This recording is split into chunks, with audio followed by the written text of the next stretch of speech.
Hello दोस्तों, स्वागत है आप सभी का हमारे चैनल SD ऑनलाइन शाला पर। आज के इस वीडियो में हम देखेंगे निष्ठा 3.0 मॉड्यूल 10 बुनियादी साक्षरता एवं संख्या ज्ञान हेतु विद्यालय नेतृत्व के प्रश्नोत्तरी। इससे पहले यदि आपने हमारे चैनल को अभी तक सब्सक्राइब नहीं किया है तो प्लीज़ सब्सक्राइब करें, साथ में बेल आइकन बटन को भी प्रेस करें ताकि नए वीडियो का नोटिफिकेशन आपको सबसे पहले प्राप्त हो सके। तो चलिए दोस्तों, वीडियो को शुरू करते हैं।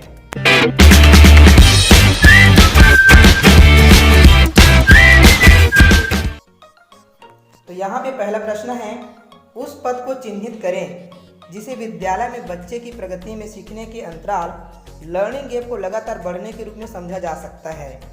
इसका सही उत्तर है सीखने की क्षमता में संचयी कमी। अगला प्रश्न, निम्नलिखित में से कौन सा बुनियादी साक्षरता और संख्या ज्ञान का विकासात्मक लक्ष्य नहीं है? इसका सही उत्तर है बच्चों का प्रभावी पाठक बनना। अगला प्रश्न, बुनियादी साक्षरता और संख्या ज्ञान की अवधारणा खाली स्थान बच्चों पर लागू होती है। इसका सही उत्तर है 3 से 9 वर्ष आयु वर्ग के। अगला प्रश्न, एक नेतृत्वकर्ता 3 से 6 वर्ष के आयु वर्ग के बच्चों को खाली स्थान के माध्यम से संलग्न कर सकता है। सही उत्तर है खेल आधारित शिक्षा शास्त्र। अगला प्रश्न है, इनमें से कौन विद्यालय परिवार समुदाय के बीच एक प्रकार की भागीदारी नहीं है? सही उत्तर है सहभागिता करना। अगला प्रश्न है, एक नेतृत्वकर्ता का वह गुण जो प्रारंभिक स्तर पर सीखने के लिए उपयुक्त नहीं है। सही उत्तर है सत्तावादी होना। अगला प्रश्न, शिक्षा शास्त्रीय नेतृत्व सकारात्मक रूप से प्रभाव डालता है। सही उत्तर है बच्चों की सीखने की क्षमता पर। अगला प्रश्न, विद्यालय विकास योजना एक विद्यालय आधारित गतिविधि है जिसे नेतृत्वकर्ता द्वारा खाली स्थान कार्यान्वित किया जाता है। सही उत्तर है विद्यार्थियों, शिक्षकों, अभिभावक, समुदाय एवं विद्यालय प्रबंधन समिति SMC सदस्यों के साथ सहयोगात्मक रूप से। अगला प्रश्न है, शिक्षा शास्त्रीय नेतृत्वकर्ताओं को यह सुनिश्चित करना चाहिए कि सभी विद्यालयी प्रक्रियाओं में खाली स्थान। तो इसका सही उत्तर होगा बच्चे केंद्र में रहे। अगला प्रश्न है, विद्यालय नेतृत्व कर सकता है। सही उत्तर होगा बच्चों के बीच सुदृढ़ प्रारंभिक अधिगम क्षमता का निर्माण। अगला प्रश्न, बच्चों की तर्क करने और दैनिक जीवन में सरल संख्यात्मक अवधारणाओं को प्रयोग करने की क्षमता को खाली स्थान के भाग के रूप में माना जा सकता है। इसका सही उत्तर होगा प्रारंभिक संख्या ज्ञान। अगला प्रश्न है, शिक्षकों को नई जानकारी प्रस्तुत करनी चाहिए और इसे उन चीज़ों के साथ जोड़ना चाहिए जिन्हें बच्चे, सही उत्तर होगा, पहले से ही जानते हैं। अगला प्रश्न, संचार की भागीदारी के प्रकार में शामिल है। इसका सही उत्तर है अभिभावक के साथ बच्चों के पोर्टफोलियो पर नियमित रूप से चर्चा करना। अगला प्रश्न है, एक शिक्षा शास्त्रीय नेतृत्वकर्ता की भूमिका है। इसका सही उत्तर है बच्चों के लिए विभिन्न शैक्षणिक अभ्यासों पर शिक्षकों को प्रशिक्षित करना। अगला प्रश्न है, निम्नलिखित में से कौन एक अनुकूलक नेतृत्वकर्ता की विशेषता नहीं है? इसका सही उत्तर है लोगों की नहीं सुनना। अगला प्रश्न है, कक्षा 3 बच्चों के लिए सीखने का एक महत्वपूर्ण चरण है क्योंकि यह खाली स्थान बदलाव का प्रतीक है। इसका सही उत्तर है पढ़ने के लिए सीखना से सीखने के लिए पढ़ना में। अगला प्रश्न, विजन के संबंध में निम्नलिखित में से कौन सा कथन सत्य नहीं है?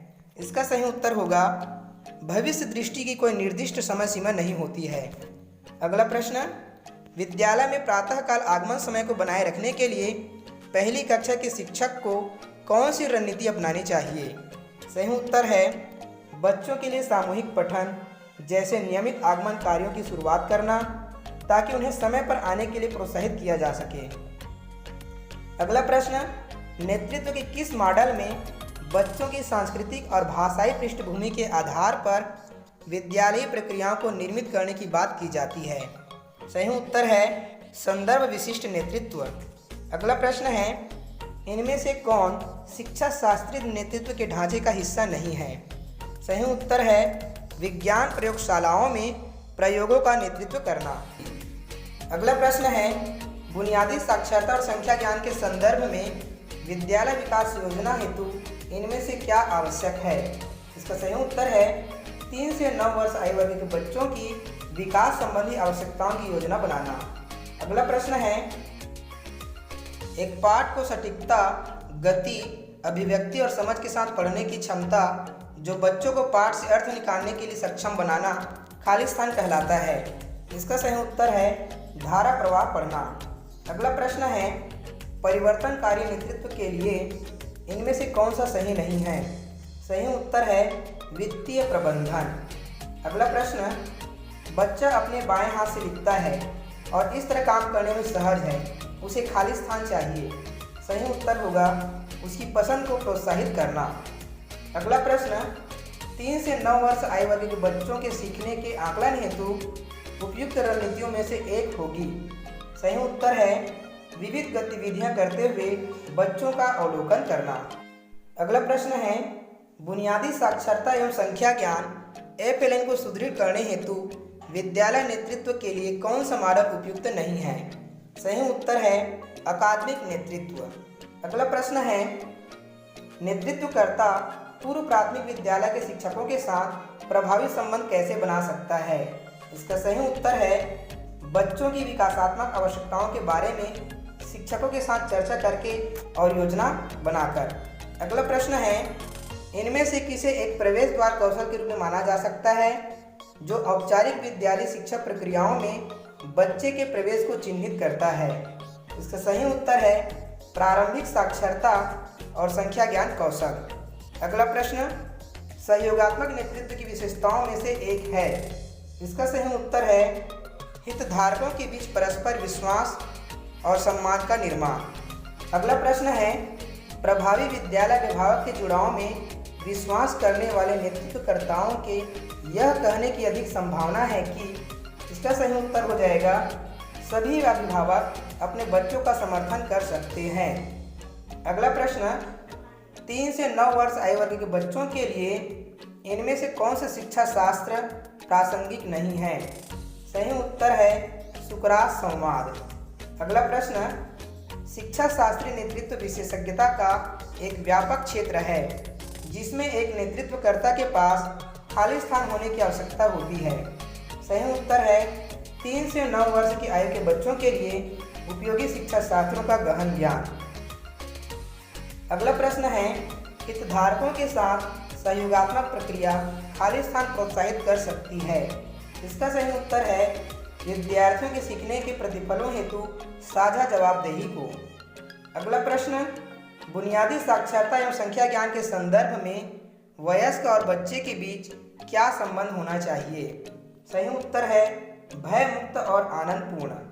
अगला प्रश्न, एक नेतृत्वकर्ता को 3 से 9 वर्ष आयु वर्ग के बच्चों के आकलन का आयोजन करना चाहिए। सही उत्तर है उनकी क्षमता, आवश्यकता और रुचियों का आकलन करने के लिए। अगला प्रश्न है, विद्यालय किस प्रकार विभिन्न परिवारों को बाल शिक्षा में शामिल नहीं कर सकते हैं? इसका सही उत्तर है विद्यार्थियों को केवल गृह कार्य देकर। अगला प्रश्न है, 3 से 9 वर्ष के आयु वर्ग के बच्चों के साथ व्यवहार करते समय एक नेतृत्वकर्ता का सही रवैया क्या होना चाहिए? सही उत्तर है सकारात्मक और लचीली मानसिकता। अगला प्रश्न, इनमें से कौन सी अवधारणा विद्यालयों में बुनियादी साक्षरता और संख्या ज्ञान FLN के नेतृत्व हेतु प्रासंगिक नहीं है? सही उत्तर है समुदाय और अभिभावक के साथ संवाद नहीं करना। अगला प्रश्न है, निम्नलिखित में से कौन लर्निंग एट होम घर पर सीखना की भागीदारी के प्रकार में शामिल नहीं है? इसका सही उत्तर है यदि अभिभावक निरक्षर है तो उनके साथ भेदभाव करना।